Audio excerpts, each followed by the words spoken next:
today's lab, we are going to be creating a two-page document consisting of a cover letter and a response to 3 questions that is part of a package that we're preparing to send to a potential employer. The first page of the document is going to be a cover letter, and the second page is a response to the 3 questions being asked by the employer.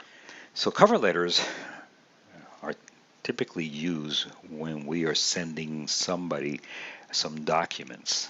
In today's class, we're sending the document to an employer, to a potential employer, and the cover letter is going to give a brief description of why we're interested in the job and why we're a good candidate for that job. So as you can see here, in the first page, it looks very formal, like a letter, formatted. The second page is where we have the 3 questions, and we're going to work on these, and we're going to take a closer look in a minute or two.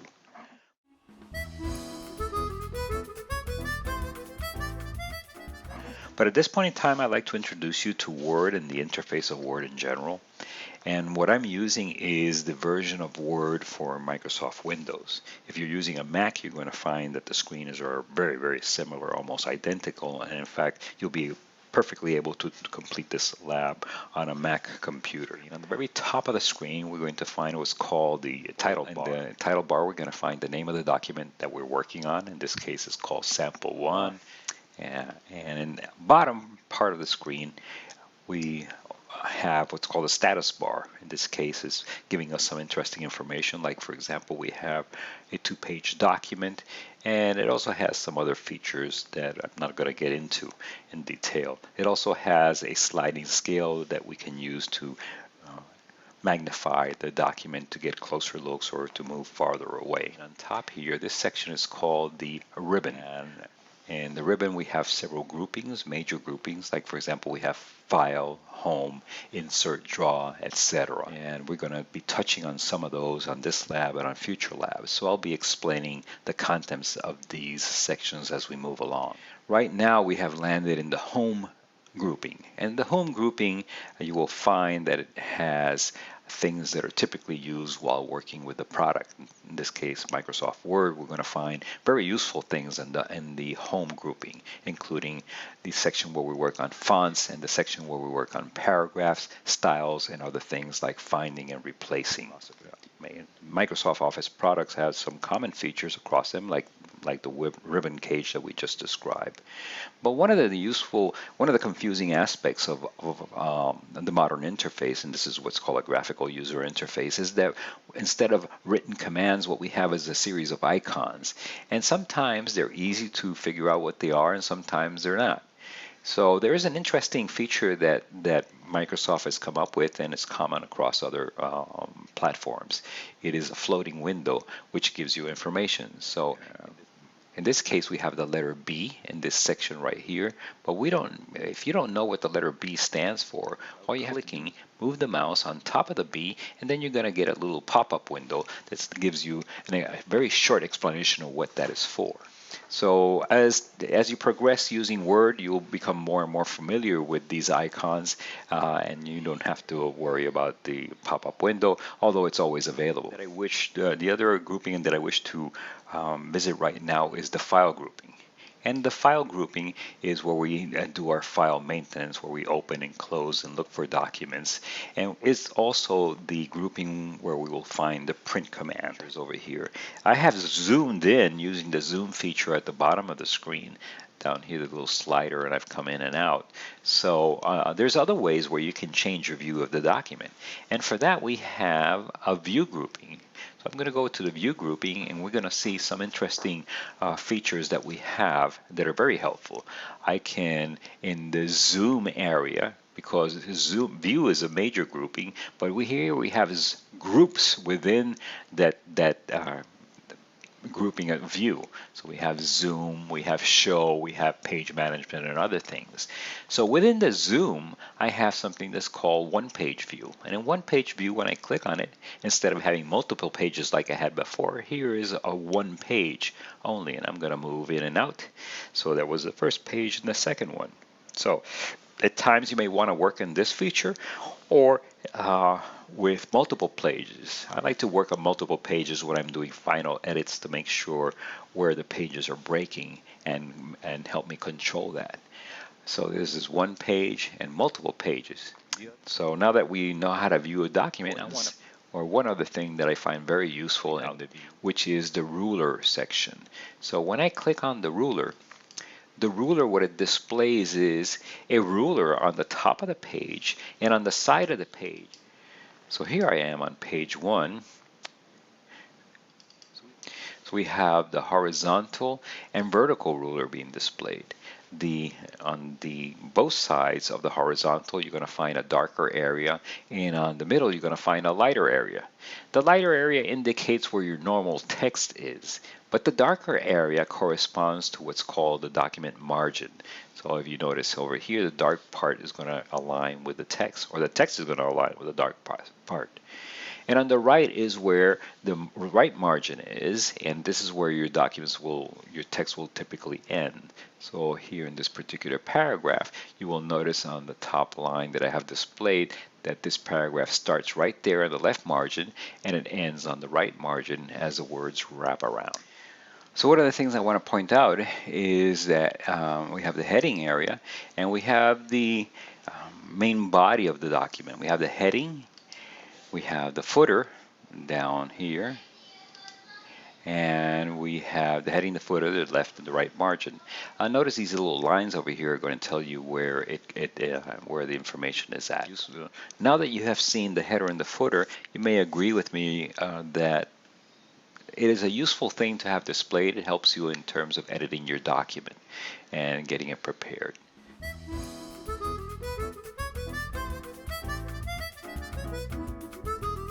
So now that we have become a little bit familiar with what Word tool looks like, let's look at our of the full page. So here's a full page right here, the cover letter itself. And then I'm going to scroll down to the second page. So let's go back to the first page. I'm going to click inside of it and once again choose page width so I can see the full document. On the top I have the name of the applicant. In this case it's Susan Applicant. Here you would put in your own name. And then who are you writing this letter to? And this is the address. We're writing a letter to Mr. Scrooge McDuck, president of Big Bucks Bank Incorporated. And here's the address. And this is the date. And you enter the date. Today's date, doesn't matter which date you enter. And then a salutation, typically, Dear Mr. McDuck. Here's the body of the letter. And here's some sample text I put in. And typically in a cover letter, you would explain to Mr. McDuck that you're interested in the job position, whatever the job position may be.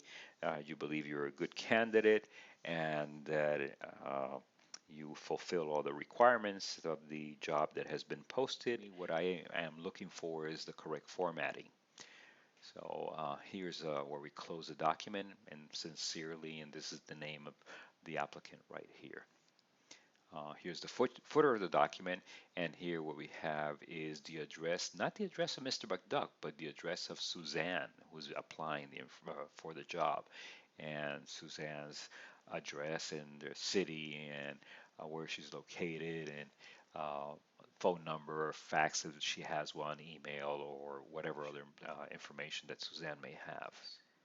So here is the second page. In the second page, I want you to enter the name of the company you're applying to. In this case, is going to be Big Bucks Bank.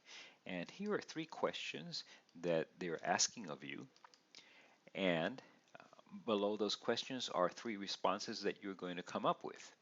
So in response to these questions, tell us 3 things about yourself. For example, in this example, there's 3 bulleted responses, and we'll create bullets for that. And then you put in whatever information you think would be of interest to respond to this question to the Big Bucks Bank. Here's 2 more questions. So as you see, it's a relatively simple document. Let's see now how we're going to go about creating it.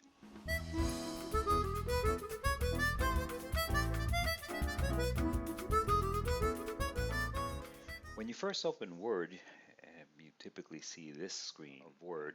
This is the greeting screen of Word, and it's typical of all the other Microsoft products. The first thing that you are going to be presented with is a bunch of choices. What kind of document do you want to work with?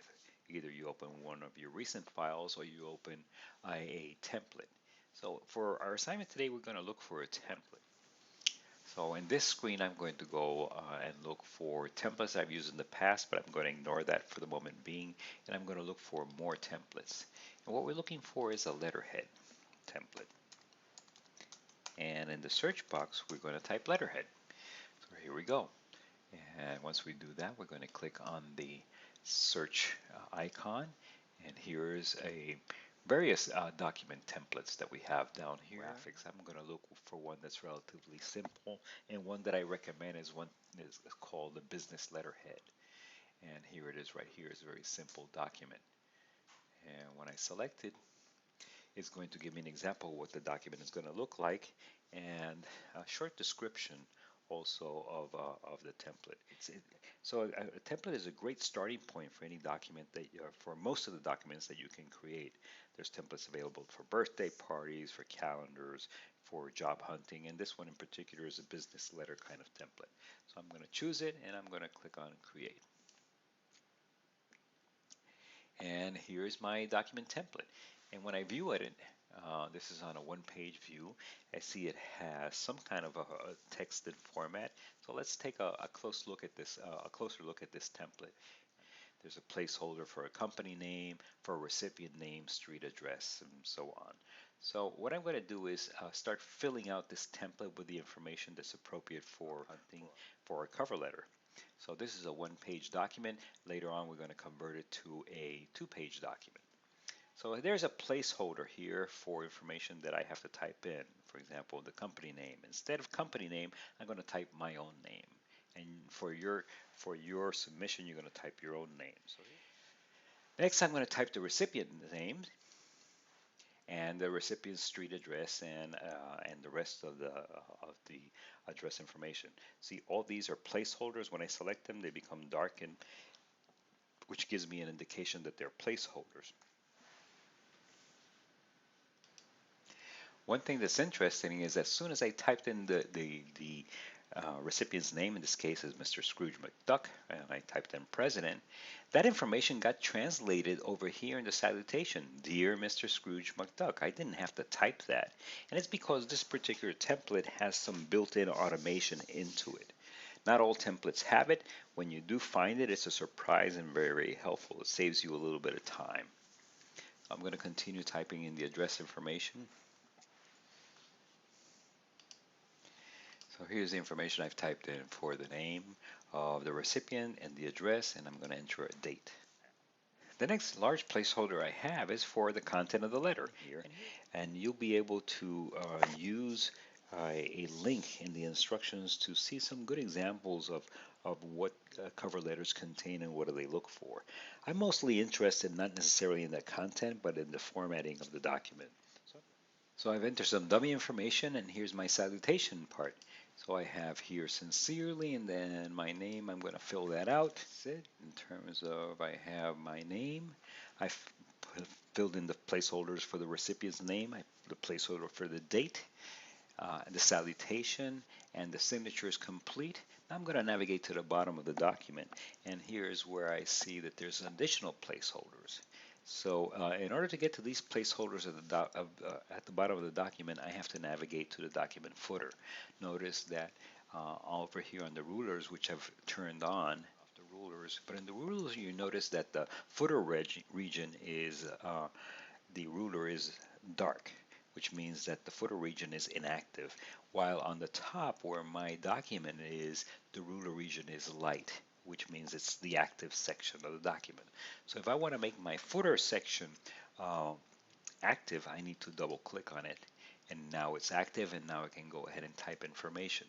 So I want to get rid of this logo. I don't like it. I clicked on the side of it, and I'm going to press delete, and I'm going to enter over some other information regarding my document. It's asking for a street address and telephone numbers and that information. That is my address information and my telephone number, or email, and such. For your assignment entry, never use real information. Just use dummy information. So I've filled out the information in the footer, and it's kind of generic information right here. So now let's take a look at my first page and let's see what it looks like. So here we have the one-page document on that. So let's add a second page. I'm going to go now to page width, and let's take a look and see how we do that. What we're going to do, we're going to use the better way to create a page, which is to insert a page break. So there is in order to do that, the command is to go to Layout,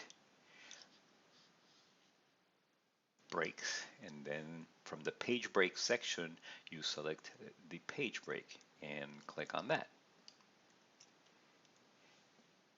And if we look at the document right now, let's change the view over to multiple pages. And before I had a one-page document, now I have a two-page document. I'm on the second page right now. This is my first page on top here. Now is my second page. And in my second page, I need to start typing some information. The first information I want to type is the name of the company I'm writing to. So here's the name of the company, and I'm going to change the style of the company name. So I selected the whole paragraph, and I'm going to format it with a particular style. So I'm going to go to Home. And in Home, I'm going to file the Style section. Now remember, I'm going to cancel here just so you see that's the same list that shows up if I go to this section over here. Here are the styles. I can choose one, and I'm supposed to be selecting heading 1. So that's the heading 1 style, and I'm going to select it, and I'm done. Style 1. After that, I have to type in 3 questions that the company is asking. So I've typed in the 3 questions, and after each one of the 3 questions, I'm going to type in my responses. So now I've typed in 3 responses under each one of the questions. So now let's differentiate the questions from the responses. So here's the first question, and the instructions have asked me to format the questions as headings. To format the questions with a particular style. The style is heading style 1. The instructions ask also that the responses to the 3 questions be formatted as bullets. So here I'm selecting the 3 paragraphs that have my responses, and I'm going to go to the Home section, and here under the paragraphs group is where I find the bullets. So at this point in time, we can take a look at our document and see what it looks like. So here's my 2-page document with the cover letter on the first page and my questions and responses on the second page. So I hope you enjoyed this lab and you have a good go at it. Remember that you can submit your lab multiple times. I will grade, and you can resubmit after you get my feedback.